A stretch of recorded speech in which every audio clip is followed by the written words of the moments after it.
এসেছি তার বাস্তবায়নের জন্য। আমরা দৃশ্যমান এবং কার্যকর কোনো ব্যবস্থা পাইনি।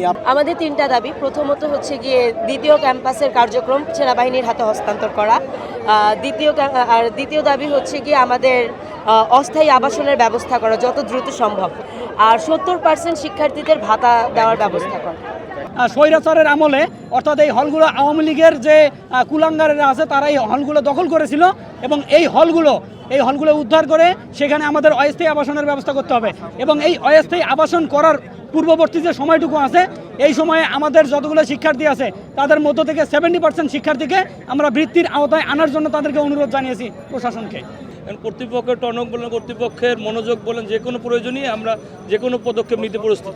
আমরা 1 মাস সময় দিয়েছিলাম অস্থায়ী ভিত্তিতে। আমরা জাতীয়তাবাদী ছাত্র দল, আমাদের সাবেক কমিটি, ওনারা 1 মাস সময় দিয়েছিলেন যাতে দ্রুত 3000-এর উপরে সাধারণ শিক্ষার্থীদের অস্থায়ী ভিত্তিতে থাকার একটা ব্যবস্থা করা হয়, কিন্তু সেটিও করা হয়নি।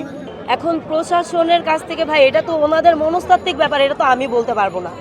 এখন আমরা থাকবো যতদিন পর্যন্ত তারা আমাদের মেনে না নেয়, ততদিন পর্যন্ত আমরা একদম স্ট্রিক্টলি এখানে অবস্থান আমরা আমাদের আন্দোলন চালিয়ে যাব। তারপরে তারা কি বলে সেটার উপর ডিপেন্ড করে। আর পরবর্তী কর্মসূচি যদি বলা হয় তাহলে আমরা থাকবো যতক্ষণ না পর্যন্ত আমরা একটা প্রপার সলিউশন পাচ্ছি, ততক্ষণ পর্যন্ত আমরা এখানেই আছি। এই আন্দোলন আমাদের জগন্নাথ বিশ্ববিদ্যালয়ে প্রত্যেকটা স্টুডেন্ট প্যাথেটিক লাইফ লিড করে। কিভাবে আমি বলি, সকাল 8:30 থেকে ক্লাস শুরু হওয়ার পরে তো ব্রেক থাকে, ব্রেকে পরে তারা টিউশনিতে যায়।